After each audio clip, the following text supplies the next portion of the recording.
Oi, pessoal do sexto B, vou fazer uma explicação geral sobre o conteúdo trabalhado. Grécia Antiga. Aqui nós temos uma foto geral do Pártenon, que é esse sítio arqueológico do passado, que fica lá em Atenas, na Grécia.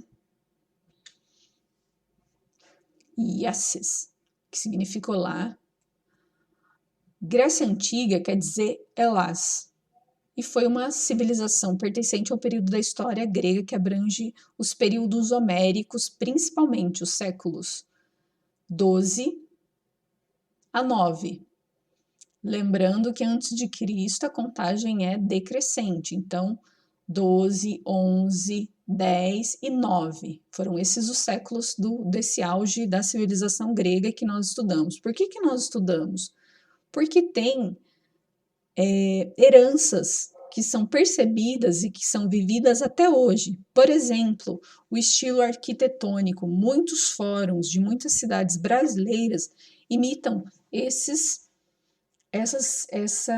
arquiteturas da Grécia Antiga. Essas colunas, tem vários tipos de colunas.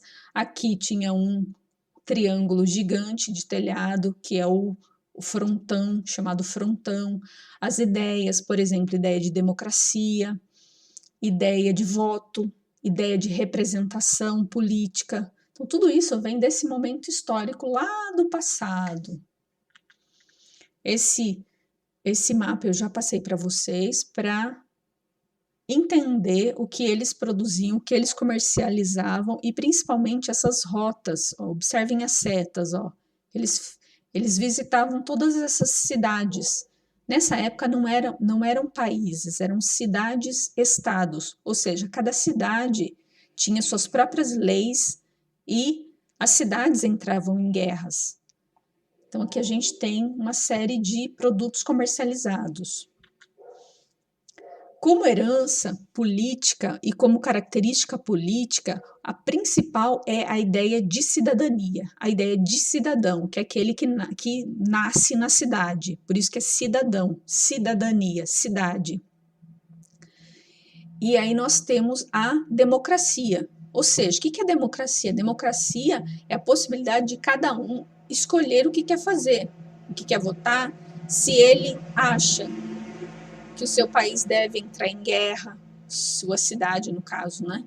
Sua cidade deve guerrear. Por exemplo, quando teve a guerra entre Atenas e Esparta, os cidadãos foram até a Ágora, que é esse espaço aqui, que existem as ruínas ainda, existe a ruína lá, votar. Então, eles foram lá votar. Vocês acham que a gente deve entrar em guerra contra Esparta? Sim, não. Então, eles se posicionaram. Quem que votava? Somente gregos, homens gregos. Então, observem na cena que só tem homens e eles são gregos, mostrando que era feito, como era feito o voto. A sociedade, portanto, era uma sociedade que as decisões eram dos homens gregos. Quem não era grego era chamado, e era livre, era estrangeiro, os chamados metecos, e os estrangeiros também podiam ser escravos. Os escravos era qualquer um capturado na guerra, aprisionado. É um pouco diferente da escravidão que nós estudamos no Brasil, que eles eram africanos. Não, aqui são jônicos, são dórios, são pessoas de outras cidades-estado e que eram escravizadas. Nessa sociedade tinha muitos escravos, muitos. A economia grega era baseada em produtos artesanais, de agricultura principalmente, e aí eu vou citar as mais importantes. As vinhas, ou seja, a produção de uva para fazer vinho, para fazer vinagre, para fazer tintura. As oliveiras para azeitonas, para óleos.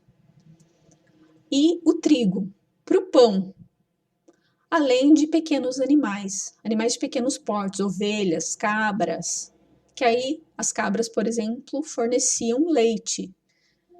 A abelha produzia mel, então era uma uma alimentação bem variada dentro do possível, muito peixe ali do mar Mediterrâneo. Aqui é um exemplo de embarcação, a embarcação que fazia todo esse transporte pelo Mediterrâneo, pelo mar Mediterrâneo. As relações comerciais, elas eram feitas através de trocas ou pagamentos. Olha a moeda aqui, a dracma. Então, essa dracma é bem antiga, da época antes de Cristo. A religião é, às vezes, muito mais conhecida pelos estudantes porque eles tinham vários deuses. Tem jogos de videogame que, às vezes, a temática é sobre os deuses, tem filmes, tem desenhos, por exemplo, o desenho do Hércules, ele explora um pouco essa ideia dos deuses gregos. Então, eles tinham vários deuses, eles eram, portanto, politeístas, vários deuses. Aqui eu coloquei o exemplo da deusa Atena, deusa da guerra e deusa da sabedoria, por isso que ela está com a coruja, o Poseidon, o deus do mar, e o deus pai de todos, que é o Zeus, o mais poderoso pai de todos. Na cultura grega, as principais influências, o teatro grego, então eles deixaram para o mundo, principalmente o mundo que chegou até nós, a ideia de teatro, a ideia de comédia, a ideia de tragédia, ou seja, a ideia de representação, a ideia de cultura. Também as Olimpíadas. As Olimpíadas, elas aconteciam na cidade de Olímpia, e a primeira foi em 776 a.C., portanto, há muito tempo atrás. E até hoje a gente tem as Olimpíadas, não é mesmo? E o que valia para as Olimpíadas daquela época e também para hoje? O vencedor, o corpo que pudesse vencer, ou seja, musculoso, forte, ágil. Outro aspecto que eles deixaram é a música. Eles gostavam muito de banquetes com músicas, os instrumentos do tipo flauta, tambores, harpas, poetas recitando poesias. Então, tudo isso foi deixado como um legado. Também a escultura. Essa imagem eu fotografei em um museu em Nápoles, na Itália, um museu que tem várias peças de escultura. Então, aqui a gente tem uma que representa o ser humano. Olha como é perfeita. E Efaristô, que significa obrigado em grego. Então, aqui, qual que foi a ideia? A ideia foi fazer um apanhado geral dessa civilização grega.